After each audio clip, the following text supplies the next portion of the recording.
સ્ટાફમાંથી શિક્ષક વર્ગમાંથી કોઈને પણ બોલવું હોય તો તમે બોલી શકો છો. અને બેન હોવું અહીં મોરજીભાઈ થી કરો ના જાનભાઈ બેન.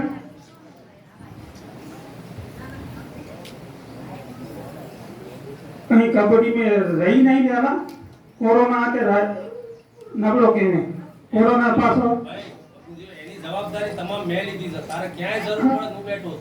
કોઈ પણ જગ્યાએ હું છું. મેં પણ લીધી છે પણ લીધી તેના કારણે તું હવે મન નબળો ન કરજે. કોરોના કાળ છે ને સાહેબ 2 વર્ષ આ છોકરાનો કોઈ ન ગયા દીકરા તમે તો ચિંતા ન કરજો. માતાજી અગિયાર હલદાને ભલો કંધી સારો કંધી ચિંતા ન કરતો છો.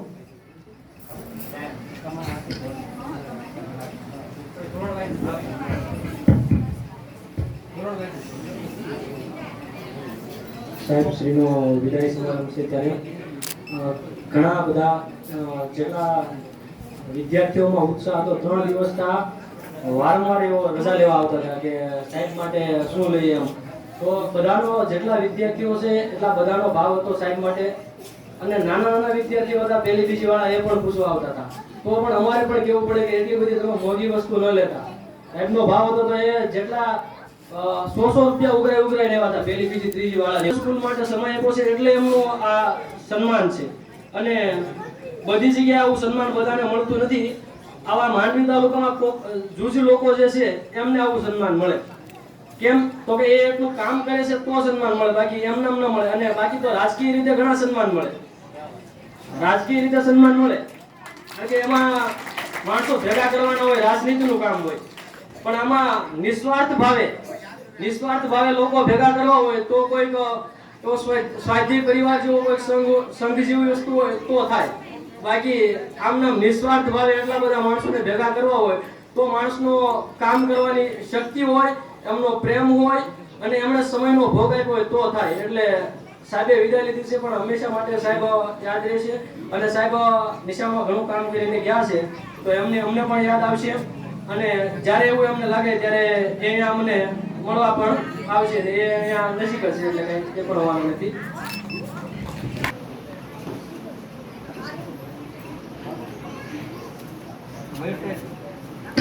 તદાત્ર મંતસ્થ મહેમાનો અને પધારેલા વાલીઓ, સાહેબ જાય છે ને માટે મારી પાસે શબ્દો નથી.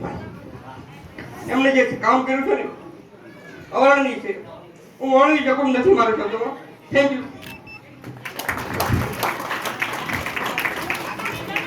બેનશ્રી તમે પધારો ને 2 વાક્ય.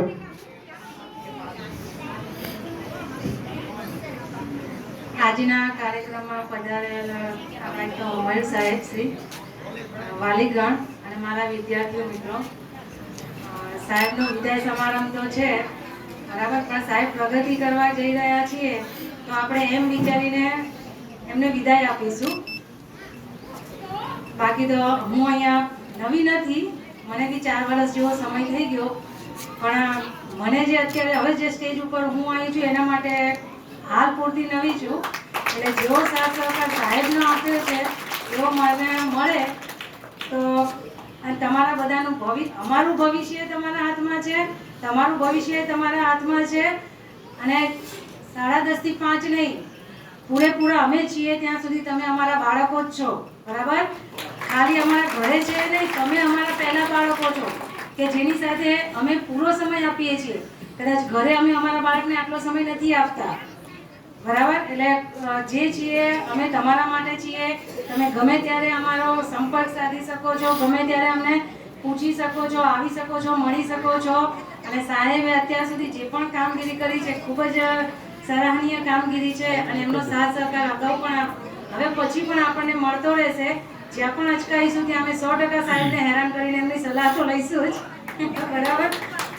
સાહેબનો ખરેખર અમને બહુ સાથ સહકાર મળી રહ્યો છે.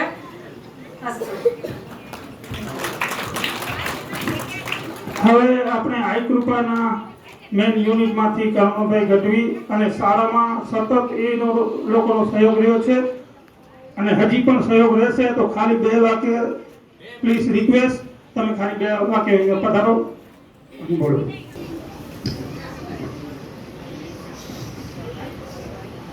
ભારત માતા કી, ભારત માતા કી. બોલવાનો વિષય નથી, છતાં આગ્રહ છે એટલે બોલવું પડે છે. વડીલોનો આગ્રહ છે.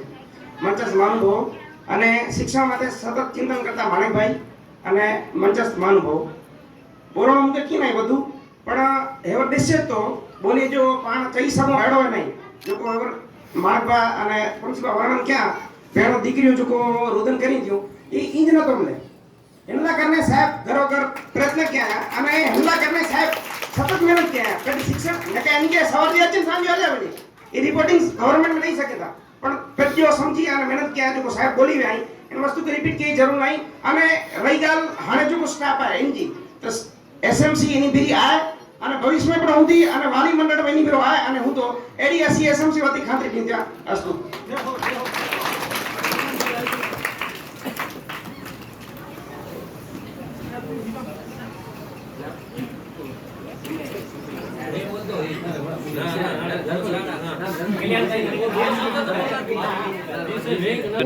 मुझे उसकी विषय नहीं मैं साहब ला जेकी शब्द जो ओछा आई पर पेલું મને લાગણી કે હું સાહેબ દર્શાયા વિદ્યાર્થી દર્શાયા મને પાછી નજર સમક્ષ આયા દીકરી અસ્તુ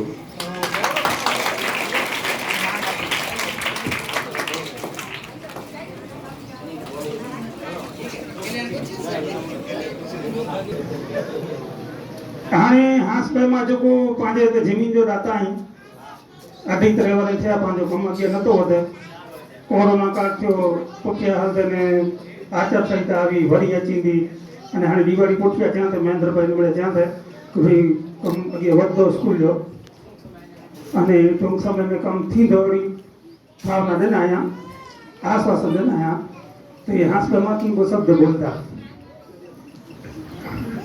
हेलो बूट मात की जय आता प्रा मात की जय मुझी इच्छा हुई दियारी नो मोर मेरे कुटुंब वडो जोको राजकारणी मात्र मुके चयाना ये दियारी नो मोर फायदो थींदो मुझो परिवार नहीं मुझे घरवाला जो नहीं मुझे पीजा जी साल दादे पीजा आई तो मुझे पीजा परिवार में अर्धी जोता है आओ अर्धी जोते या भाई मारू अब भैया हे बार बच्चा आओ मुझे समझी मिलो या दियो या मांगड़ी क्या नहीं भगत पापा जी मांगड़ी करयो ता ने धर्म करयो ता 2000 रुपया दियो जेताई मंगा बोलाई ये भगत बापा जे ना जो धर्म करयो ता 2000 रुपया दियो साहब एरो करींदा मुझे इच्छा ही थई जे भविष्य में मुझे पे दादे पे जो मुझे गाय जे विच में आ दिया ता असा बा भेण जो परंपरा पे जो ना रे आवी तो मंगाती आशीर्वाद आखा प्रभुत माजे तक जय हे दियो पुत्र रही जय हया में कोई भी पांजो निशा बनी ने इच्छा मंगाती नका पे आम उपवास करे बच्चा हती दियो पुत्र थन जा ता उपवास करे वे दिया मुके इच्छा भी दियारी नो मोर थी तो मां बैंड बेनो रया हेवरानु श्राद्ध धरे वेठी आया आया की निशा जो ओगन की वावड़ मुझे हाजरी में आ ऑक्सीजन ते जियाती वो गमे नो पीत वई रंदिया निशा बंद कराई दिया वई रंदिया आते तकारे क्या रख जा वडा अने जोको जोको भाई काकी ना बाप साहब बेनो बेनो ए मुका श्री सरकार खपे तो साहब सरकार कौन है भाई मां मेरा तो भाई ला तो पहला तैयार रहता भाई का बेटा रोजी रोटी मुझे कोर्ट मांगनी है मुझे घरवाला जो मुझे बीमार कोर्ट की जो 99 रुपया मंगाने सबोरी जान की दिएगा ये जो मंगाना आता प्रति मीमा इतने मुझे विनती है इतने मुका श्री सरकार दीजा है भाज को वडा वाली दे इनका साथ दी इंदो की निर्णय करी हरिया कमल आए मुकाला मुख जा मयूर साहब भाव जितना भाव देने में अन जय आता प्रमा की जय मुजमात की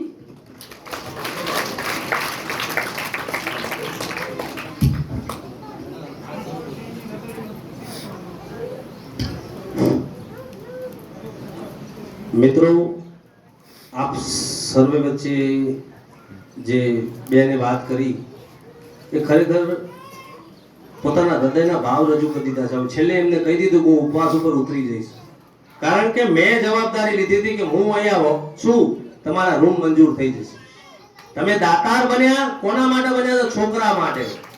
કારણ કે મને એટલે સુધી ખબર હતી કે જ્યારે મેં જમીન માટે 2,000 રૂપિયા દરેક વાલી પાસે ઉઘરાવાનું શરૂ કર્યું, જ્યારે મેં ખેડો કર્યો, આ સત્ય ઘટના કહું છું, દાતાર એમનામ નથી મળતા, દાતારી અંદર હોય છે. કોઈને દાતાર બનાવી ન શકો તમે, એ તો પેદા થાય. હું જ્યારે આટલા છોકરા ભણે છે, બધા વાલીઓને ટકોર કરવા જેવી વાત છે, સાંભળી લેજો. આટલા છોકરા 130 છોકરા ભણે છે અને જો 1.5-2 લાખ રૂપિયા હું ભેગા ન કરી શક્યો હોય, હું તો આટલો જૂનો હતો અને બધાથી પરિચિત હતો, તો પણ માણસો ઈ વખતે પણ 2,000 આપવાની મને ના પાડી હતી. અમુક માણસે મને ના પાડી હતી કે સરકાર દેશે ને, સરકાર દેશે ને. પણ સરકારનો સ્પષ્ટ એવો આદેશ હોય છે કે જમીન હોય તો રૂમ બનાવી દે. હવે જમીન તો સરકાર ખરીદી ન દે આપણને. તો અમે બધા મિત્રો એસએમસી ના બધા નક્કી કર્યું કે જેટલા છોકરા ભણે છે એના વાલીને કહીએ કે ભાઈ 2,000 રૂપિયા આપો. એ વખતે કંઈક 140 કે આજુબાજુ છોકરા હતા, એટલે આપણી ગણતરી હતી કે 2,000 દે તો 2-2.5 લાખ રૂપિયા આપણા થઈ જાય. પણ અહીંયા વિદ્યાના મંદિરમાં ઉભો છું ને સાચું બોલું છું, 65,000 રૂપિયા ભેગા થયા હતા. અઠવાડિયું રખડ્યો તો હું, અઠવાડિયું. પછી આ બેઠી છોકરી જેતબાઈ, અને એમના ઘરે જે વાત થઈ હોય એ બહુ મને આઈડિયા નથી, પણ એ દીકરી બીજા દિવસે મારી પાસે આવી. મને કહે અમારા ફૂઈબા થાય ને, ફૂઈબા છે એ જમીન પૈસા હોવા દેવાના છે ધબુડીમાં રૂમ બનાવવા માટે. તો એ છોકરીને નિસાર પ્રત્યે લાગણી હશે, તો એને મંગાભાઈને કીધું. પછી વાયા આમની જોડે વાત ગઈ, તો એ 2-3 વખત તો પેલા મારી પાસે પણ આયા. પૈસા દેવાના ભાઈ 2.5 લાખ રૂપિયા, કોઈ સ્વાર્થ વગર. એમને શું અહીંયા મળવાનું છે? કોઈ સ્વાર્થ નહીં ને. છતાં પણ મારી પાસે આયા, મારી પાસેથી બધી ડિટેલ લીધી કે આમાં શું શું છે સાહેબ. તો મેં એમને સમજાવ્યા કે આવી રીતે જમીન જોઈએ છે અને ભવિષ્યમાં નિશાળ આપણી આ છોકરા માટે ખુલ્લું મેદાન થઈ જાય અને નિશાળ આપણી એક જગ્યાએ વ્યવસ્થિત બની જાય. તો એમને વગર પછી બીજું કાંઈ પૂછ્યા વગર જમીનનો દસ્તાવેજ નતો થયો એના પહેલા પૈસા ચૂકવાઈ ગયા છે ભાઈઓ. એનો હું સાક્ષી છું અને બીજો એક હરી છે. એમને અહીંયા જમીનના કાગળિયા તો એના પછી 3 મહિને બન્યા, પણ એ બેને સાંગાભાઈને પૈસા આપી દીધા. એટલે અત્યારે એમના હૃદયમાંથી વાત કરી રહ્યા છે કે મારા પૈસાનો તો કોઈ ઉપયોગ થતો જ નથી, મેં જેના માટે દાન આપ્યું છે ઈ વસ્તુ તો હજી એમને 4 વર્ષે ઊભી છે. બીજું કે આ કોઈ કર્મચારી ત્યાં ઓફિસમાં નહીં જઈ શકે ભાઈ, કારણ કે અમે તો એની પાસેથી પગાર લઈએ છીએ, અમારે એની સામે ન બોલાય. એટલે આ એક કર્મચારી ત્યાં જઈને કોઈ નહીં કાંઈ કહી શકે. સાહેબ તમે કહી શકશો, તમને કોઈને કોઈની શરમ ન અડે કે તમને કોઈ તમારું ઘરનું પૂરું નથી કરતા જેથી તમને શરમ અડે. એટલે એમનો જે કહેવાનો મતલબ એમ છે કે વાલી મંડળમાંથી મિત્રો આપ અંગત રસ લઈ. બીજું કે આપણા ગામના 2 સભ્યો છે, ખરેખર આટલું મોડું ન થવું જોઈએ. આ આપણા માટે બહુ દુઃખદ વાત છે. આમ તો 2 આપણા ગામના સભ્યો હોય, તાલુકા પંચાયતથી લઈને છેક જિલ્લા પંચાયત સુધી, છતાં જો આપણું કામ અટકતું હોય અને મેં મારી નજર સામે જોયું છે કે આપણા પહેલા બીજાની અરજીઓ મંજૂર થઈ ગઈ છે, આ મેં મારી નજર સામે જોયું છે. એટલે આજે બેનને દુઃખ છે કે મારું કામ કેમ થતું નથી. તો મારી એક છેલ્લે આપ સર્વેને વિનંતી છે કે આમાં કોઈ અંગત રસ લઈ બનતા પ્રયત્નો કરી શક્ય છે. જો ઇલેક્શનની આચાર સંહિતા પહેલા કદાચ ટ્રાય કરો થઈ જાય, સમજો ચૂંટણી છે પેલો લોખંડ ગરમ છે એના ઉપર હથોડો જ મારવાનો છે. આપણું કામ આટલું જ છે, ખાલી ત્યાં જઈ ઓફિસમાં જઈ આ કાગળિયા બાબતે ચર્ચા કરી અને જો પૂરું થઈ જતું હોય, અમને આશ્વાસન બધાએ આપ્યા છે કે ભાઈ થઈ જશે. એના માટે અમારાથી કે મારાથી કે મિત્રો જે એસએમસી ના છે, અમે જ્યાં જ્યાં જવા જેવું હતું ત્યાં બધે જઈ આવ્યા છીએ રૂબરૂ, કોઈ જગ્યા બાકી નથી. પણ આ મેટર છે ગ્રાન્ટની, સરકાર ગ્રાન્ટ મંજૂર કરે તો આ બધું કામ થાય. એટલે આપ બધા મિત્રો જરાક અંગત રસ લઈ અથવા આપનો કોઈ જગ્યાએ ક્યાંય ઓળખાણ હોય અથવા સેટિંગ હોય આગળ મોટું કોઈ જગ્યાએ મોટા રાજકીય સાથે આપણા પગ પહોંચતા હોય તો આપણે પ્રયત્ન કરીશું. અને બને ત્યાં સુધી દિવાળી સુધી ભલે કામ ના ચાલુ થાય, ખાલી વર્ક ઓર્ડર કઢાવી દો. કામ ભલે 2 મહિના પછી ચાલુ થાય, પણ એક વખત વર્ક ઓર્ડર આવી ગયો એટલે સમજી લો કે આપણું કામ ફાઇનલ છે. કારણ કે જો ઇલેક્શનની આચારસંહિતા આવી ગઈ તો સમજી લો 2-3 મહિના બીજા જશે. એટલે આપ સર્વેને એક વિનંતી છે કે હજી આચારસંહિતા આવવામાં થોડા દિવસો બાકી છે. થોડો ઘણો પ્રયત્ન કરજો તો કદાચ આ સફળતા મળી જશે, અને સફળ થશે તો આપણી જ શાળાનો વિકાસ થવાનો છે ભાઈ. બીજી જગ્યા માટે આપણે મથવાનું નથી, સમજી લેજો. આજ આપણે 5-25, કારણ કે આ એમાઉન્ટ નાની નથી. 1-2 લાખ રૂપિયા હોય ને ભાઈ તો આપણે ભેગા કરી દઈએ ખેડો કરીને. આ એમાઉન્ટ આની 17 લાખ રૂપિયા છે. 17 લાખ ક્યાંથી ભેગા કરવા? એટલે આ પ્રશ્ન ઉભો રહ્યો છે. તો આપ સર્વે મિત્રો એના માટે પ્રયત્ન કરી અને નિશાળના 2 ઓરડા, કારણ કે તમે જે માણસ અહીંયા રેગ્યુલર નિશાળમાં આવે છે, જેને ખબર છે આ પ્રિન્સિપાલને લોકો અમુક નિશાળમાં આવતા જતા વાટમાંથી આવે તો એમને ખબર હોય છે કે છોકરા ત્યાં બેઠા હોય, અડધા અહીંયા બેઠા હોય, અડધા ત્યાં બેઠા હોય છે. અને આપ જોઈ રહ્યા છો કે સૂરજનારાયણનો પ્રકોપ કેવો છે. આ પંખા પણ પછી કામ કરતા નથી. એટલે છાંયડો હોય અથવા રૂમમાં બેઠા હોય તો છોકરાના માટે હું તો કહું છું, આમાં મારો કોઈ અંગત સ્વાર્થ નથી કે રૂમ બનશે કે નહીં બને. હવે મને કોઈ ફરક નહીં પડે ભાઈ. જો આ બાઉન્ડ્રીનું કામ ઉભું છે, હજી મંજૂર થઈ ગયું, વર્ક ઓર્ડર આવી ગયો છે લગભગ કાલે. ઈ પણ હવે સત્વરે ચાલુ થઈ જશે. મારે પાસે એમ જો અચી ગયો ને આ તો ઈ પણ લગભગ 2 દિવસની અંદર સમજી લે બાઉન્ડ્રીનું કામ ચાલુ થઈ જશે. બરોબર. અને બીજું કે બેન માથે હું કોઈ જવાબદારી મૂકીને ગયો નથી, આવી તોડફોડવાની નહીં. બધી હું મારી જવાબદારી પૂર્ણ કરી દીધી છે. બેનને કાંઈ હવે બાકી નથી આના બાબતનું. કારણ કે એ બેન છે, લેડીઝને આપણે ક્યાં તોડાવવાનું, ક્યાં હેરાન કરવા. એટલે ઈ આ છેલ્લે સહીઓ કોઈ બાકી હોય ઈ પણ આજ મહેરબાની કરીને સહીઓ કરી દેજો, એટલે ઈ ચોપડો જ બંધ થઈ જાય આપણો. એટલે આપ સર્વે પ્રયત્ન કરજો આ રૂમનું કામ થઈ જાય એવો મહેનત કરજો તો આ છોકરાના આશીર્વાદ બધો જ મળશે ભાઈ. એટલે આ મારી છેલ્લી વિનંતી છે કે આટલું કામ સત્વરે પૂરું કરી દેજો. વાલોબા એવી સૂચના આવી કે પેજા જેના હેતથી પણ હાલો સોમવાર જો તો મામલતદાર में तो 5 स्कूल जो कम 2 दी चालू थी एड़ी सूचना है. तो सोमवार जो पण हलो आंगरी थी करो केल हलता सोमवार जो स्कूल लगन ने 50-60 वाली जरूरी है.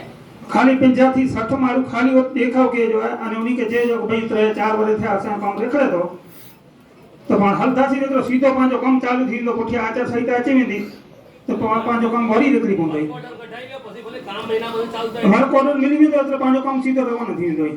तो सोमवार जो मनी के हले जो है सोमवार जो होगे जो 9 वागे स्टेशन ते पण भेरा थींदा सी. हाजरी विचार करी हेतरे हाजरी ની ફરજિયાત હલે જો 2 का 4 જણે કે ભરે ફ્રેન્ડ हलता में आ